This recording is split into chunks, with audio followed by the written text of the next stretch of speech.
Alright, what's going on? So I figured that I would do a Quiver sort of vlog. So I'll show you what I take in my van, what I go to Cornwall with. I love to watch people talk about their surfboards, so I figured, hey, I'm going to talk about my surfboards. I'm going to show people what's in my Quiver. So here we go. There's one thing that I left out that I didn't talk about, which I used to use a lot. So I'll put that at the end of the video so you can see it. Enjoy it.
Baby. I got this from a client of mine like a year ago.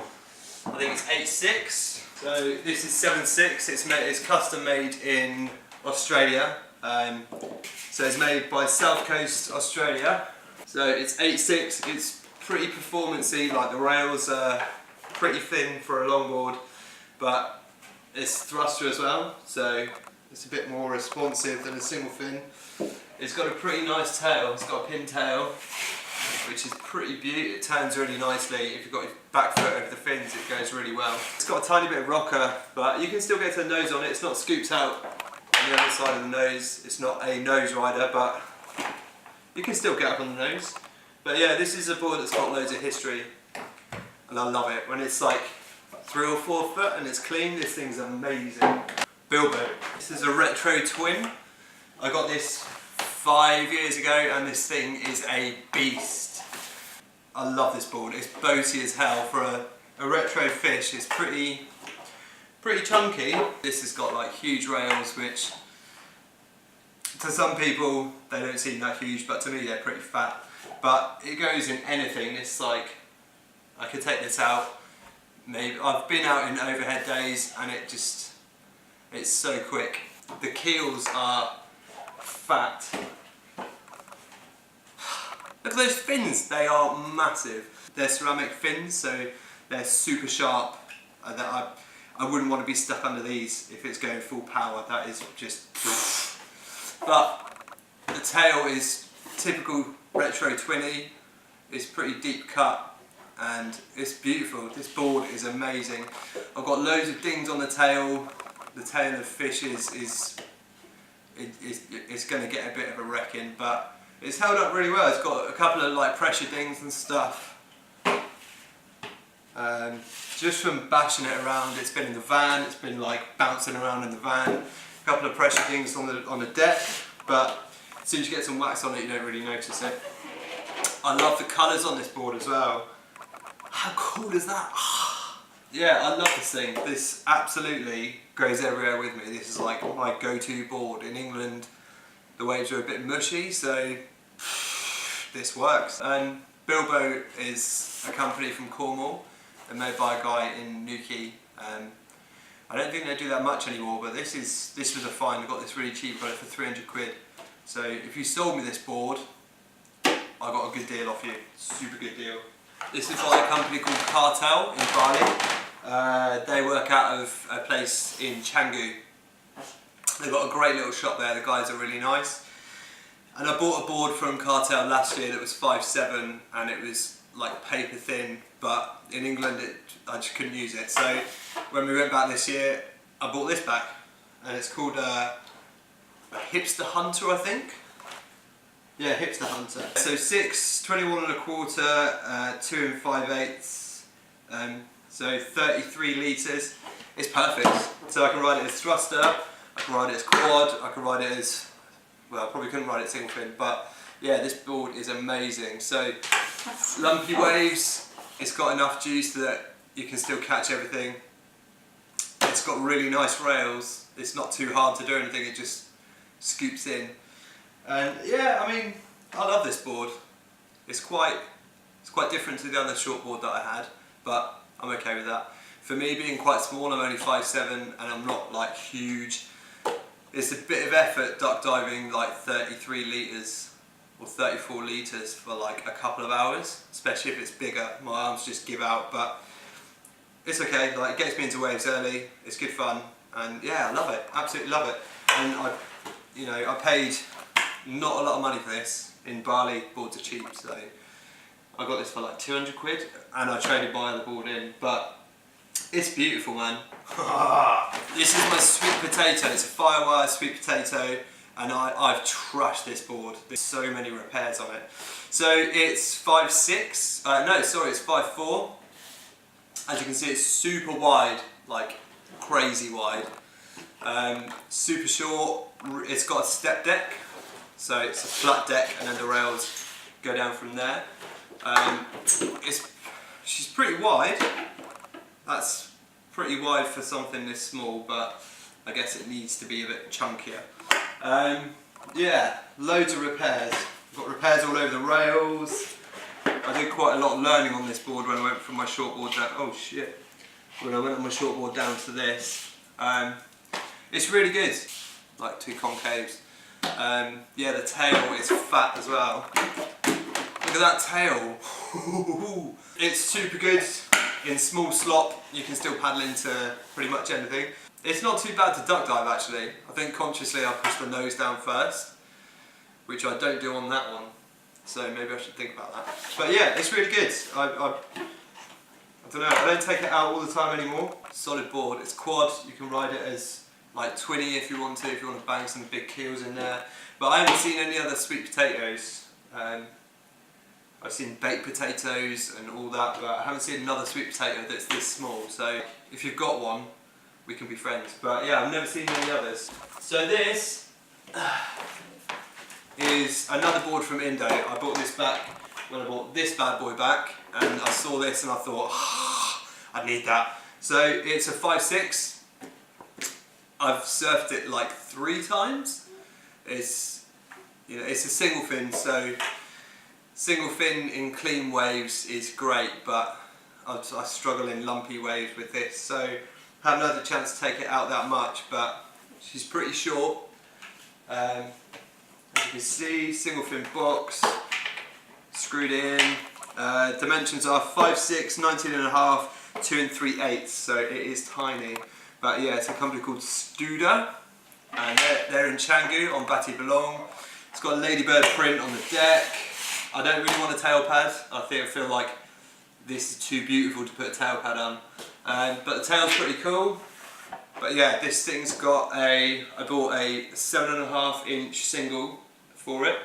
And I rode it in Bali at Old Man's, and it was really good. I really had a good time. I just need to get on this a bit more, because surfing on a single fin that's this short is just like, I love this board. I think I'm going to have to sell it at some point because I don't use it that much, but it's so beautiful. Look at it. Absolutely love it. So yeah, Studa, thanks very much. So this was my Almeric. This was my short board up until about 6 months ago. This has been killed by people. It's been run over. I had someone run into me and kick their board at me in Bournemouth. So I've got two massive fin gouges where some guy came up off the top of the wave and kicked his board out and it just sunk in. So thanks for that, man, you dickhead. So it's an amazing board. It's got like double concave through here. The nose is really, it's got quite a bit of rocker. Floaty in the chest, which is cool. I put these on, didn't get on with them. I surfed at Quiver and they came off halfway through my session, so that was the last time I surfed this. But yeah, it's a Motorboat 2. If I could find another one, I'd probably buy it because this board was great. It's thruster, 3 fins.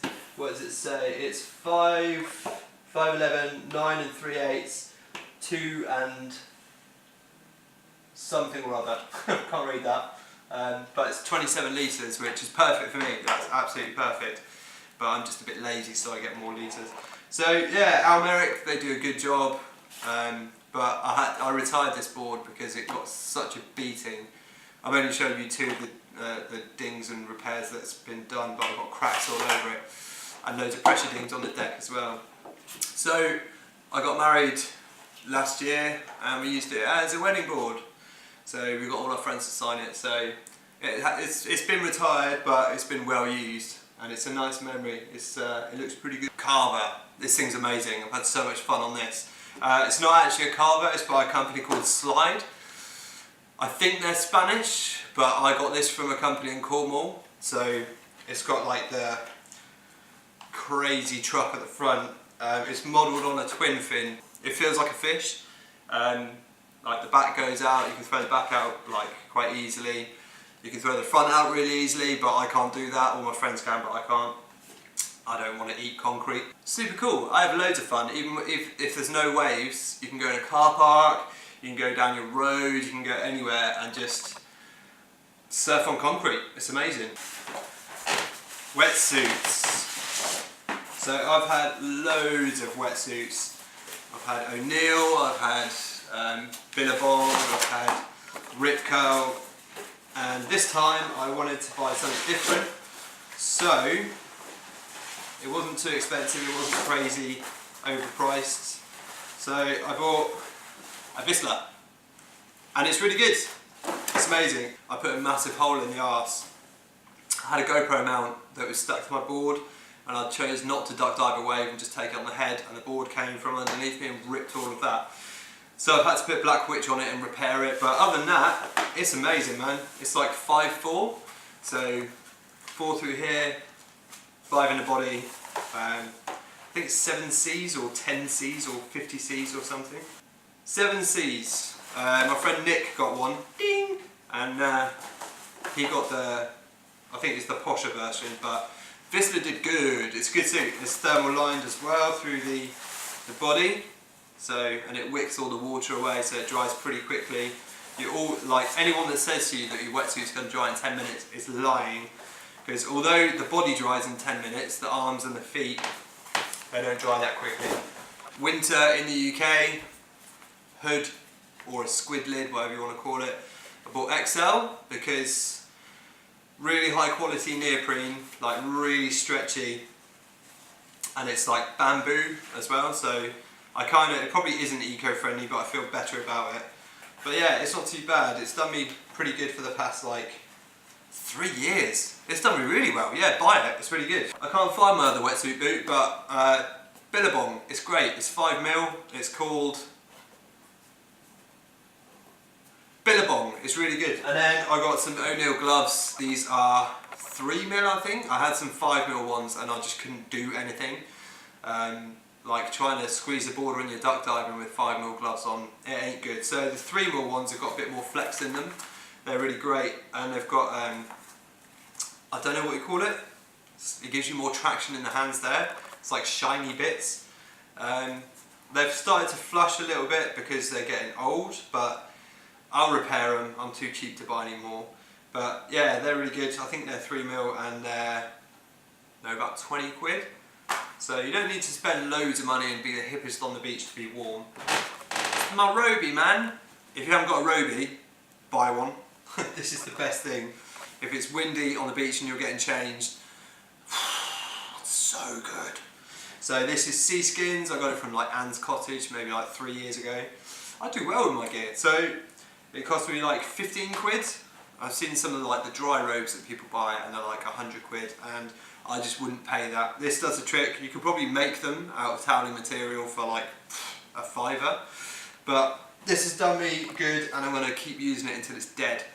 So yeah, go out and buy a robe if you haven't already got one, even if you live in Europe or Australia or America or wherever. So that's all my gear. I kind of got an idea, so see you later. So this is the one thing that I didn't put in the video just now because I forgot it, but it's this bad boy. It's a GoPro. I think it's a GoPro 3 Black Plus. Yeah, one of those. It's got a floaty back door.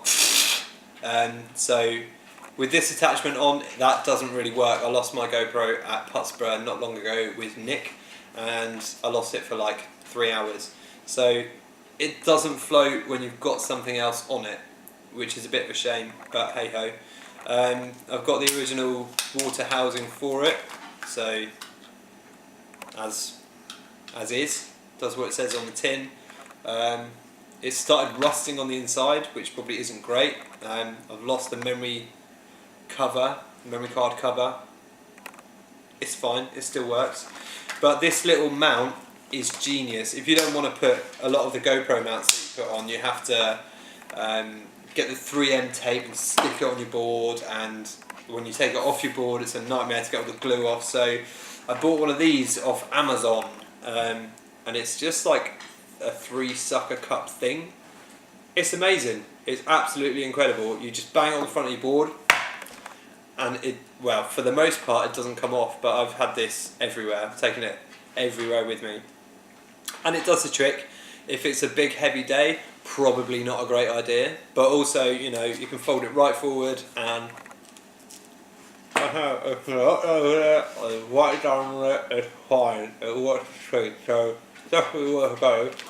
But yeah, go and look at buying one. I think I got this from it's salty. I think I got this for a tenner, and it's amazing. You can also screw this off and take it off. This thing does everything. You can put different attachments on it, so you don't just have to have it for like a DSLR or a GoPro. You can put a phone on it. You can do anything with it. So solid investment. One of the best things I bought for my GoPro, because I don't want to put 3M tape all over my boards. It's a freaking nightmare. So this works pretty good for me. Go and buy one. Sweet.